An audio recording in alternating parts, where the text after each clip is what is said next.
Hey guys, Belvidius here. Just thought I'd bring you a quick Archeblade video on the new champion that they've just released, Ridika the Temptress. Now, if you don't know what Archeblade is, it's a quick little arena-style action-based game created by Codebrush. It's a free game, available on Steam, and it's currently in its early stages. Really fun, it's definitely something worth checking out. If you want to know more, I'll leave a link in the description taking you to the website, and you can go on from there. Alright, now on to Ridika. She's a new hero that's only just been released recently.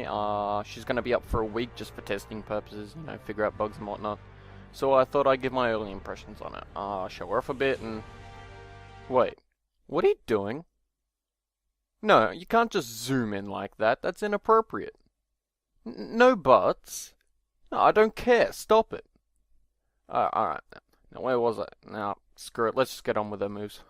Alright. Her jump L, it's a fairly simple move. She jumps up, pokes them with her sword, and just falls down.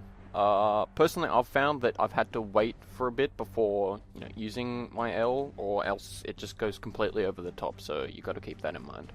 Alright, her jump R is a pretty high damaging move. It moves her forward a little bit when she initially uses it. It does damage in a big area in front of her. She can activate it again to dash again in the direction that she's facing, however to the ground, similar to Rennie Fire's jump R. Though I've found that half the time it'll tend to miss them, and the other half of the time it might get a back hit. I'm not entirely sure why. I think it's because she's landing right on top of their head and that counts as a back hit, but regardless, it's still a pretty high mobility move. I tend to use it quite a lot. Alright, so her R dashes her in a direction briefly before she spins around to deal damage in a 360 degree area. She can push R again to cause her to do the spin one more time. However, if you do use it, you've got to note that after the second spin, you will be stationary, unable to do anything for a while, which can lead to being counterattacked. Alright, so her LR is pretty simple. It's your basic LR combo. You hit them for a bit and then you knock them up. You can use it one more time to knock them up again before they fall to the ground. Your R can become a power attack, breaking their guard. But other than that, it's a fairly simple LR combo. Okay, so her LLR is a fairly interesting combo.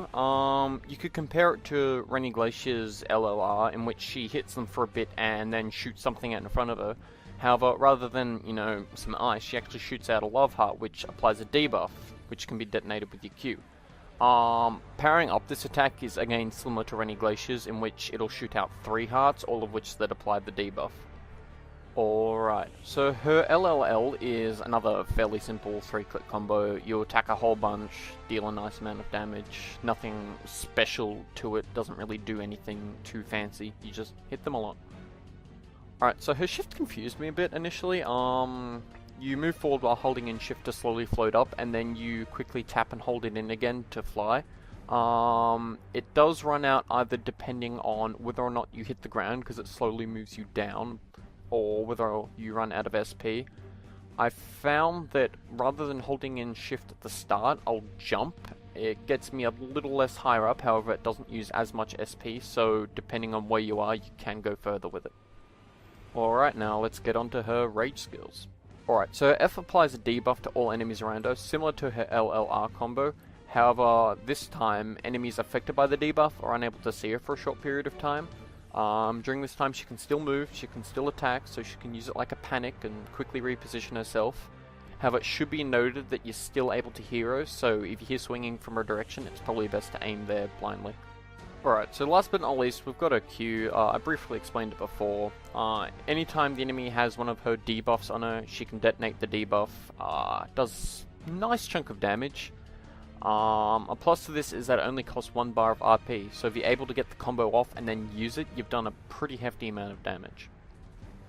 And time for my final thoughts. I definitely like Ridika. I'll definitely be playing her more in the future. I really like her playstyle. I've seen some complaints that her range is a bit too small, but with the mobility that she gets from her jump R and just being able to go invisible, I think easily more than makes up for the slightly shorter range that she might have.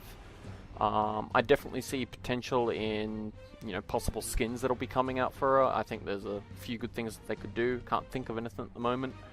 But other than that, I think it's a great hero and I can't wait to see what they do with her.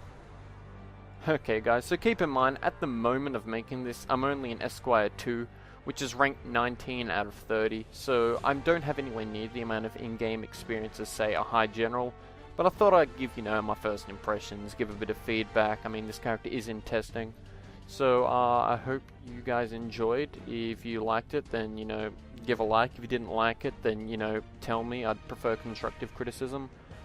Depending on the feedback as well, I might make more of these for some of the other characters. But thanks for watching, and I hope you have a great day.